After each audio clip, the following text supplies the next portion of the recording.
The old man's breathing was shallow, his frail hands trembling as they lay on the blanket. The small room smelled faintly of medicine and lavender oil, the kind his caregiver used to soothe him. Outside, rain tapped gently against the window, but inside, a soft voice was singing, a lullaby, old and tender, like something pulled from the pages of his childhood. The caregiver, a young woman named Aisha, sang without knowing she had an audience. She thought it was just her and the man she had grown to love like a father. What she didn't know was that behind the half-closed door, a tall man in an expensive suit was watching, his eyes fixed on her with an expression she couldn't see, an expression that would soon change her life. Aisha had been working here for almost a year. She wasn't like the other caregivers who came before her, most lasted a few weeks, maybe a month. The old man, Mr. Farid, could be stubborn, sometimes sharp-tongued, and always proud. But Aisha had learned to listen, not just to his words, but to the things he didn't say.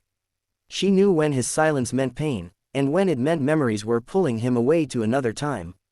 She cooked his favorite meals, even if he barely touched them.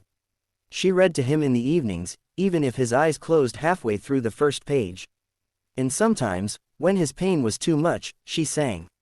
Life had not been kind to Aisha. Her father had died when she was a teenager, leaving her mother bedridden from grief. She had dropped out of school to work, moving from one low-paying job to another until she found caregiving, not because it paid well, but because she could endure the emotional weight better than most. She understood loss, she understood loneliness, and she understood that sometimes, people didn't need medicine as much as they needed kindness. The man standing behind the door was Imran Farid, the old man's only son. A millionaire who had built his empire from scratch after leaving home at a young age, he had little contact with his father. Their relationship had been strained for decades. Work had always come first for him, and in the quiet corners of his heart, he knew he had failed in ways money could never repair. Imran had come unannounced, planning to spend a few minutes with his father before leaving for another meeting. But as he stood there, he heard the song. He saw the way Aisha brushed the old man's hair back from his forehead. He saw her smile, not a polite, paid smile, but the kind that carried warmth. And then he saw something he wasn't prepared for. His father's eyes soften, a tear slipping silently down his cheek. That moment stayed with him. Over the next week, Imran began visiting more often, quietly watching the way Aisha worked. She didn't know he was the son of the man she cared for. He always came in after she left. He asked the house staff about her and learned she took 2 buses to get here, often skipping her own lunch to afford her mother's medication. She refused overtime pay if it meant Mr. Farid's bills would be too high. And yet, she never once complained.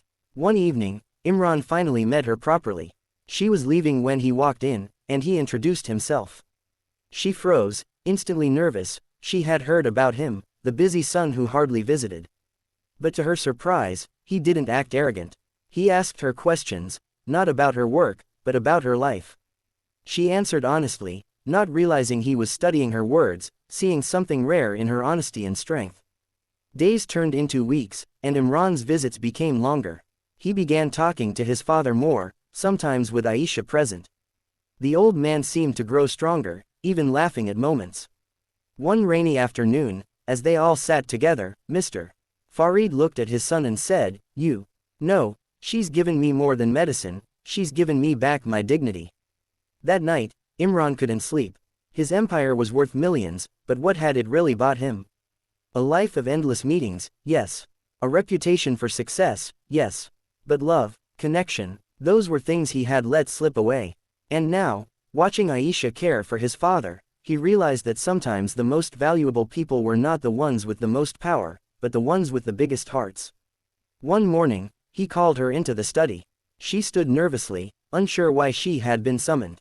Imran began by thanking her for what she had done for his father. But then, he slid an envelope across the desk. Inside was not just money, it was a scholarship offer for her to finish her education, full funding for her mother's treatment, and a permanent position in his family's foundation, leading community care programs. Aisha's eyes filled with tears. "Why?" she whispered. "Because," Imran said quietly, "people like you don't just change lives, you save them. And you've saved mine in ways you don't even know." Years later, the story of the caregiver who sang to a lonely old man became more than just a memory. It became a turning point for a family. Imran repaired his relationship with his father. Aisha went on to train hundreds of caregivers, bringing compassion to those who needed it most. And the old man, in his final years, lived not just with dignity, but with love surrounding him every day. The lesson was simple, yet profound. Sometimes the smallest acts of kindness, done quietly and without expecting reward, can echo across lives and generations. You never know who is watching. You never know whose heart you might be healing. And you never know when the song you sing for someone else might just be the one that saves you too.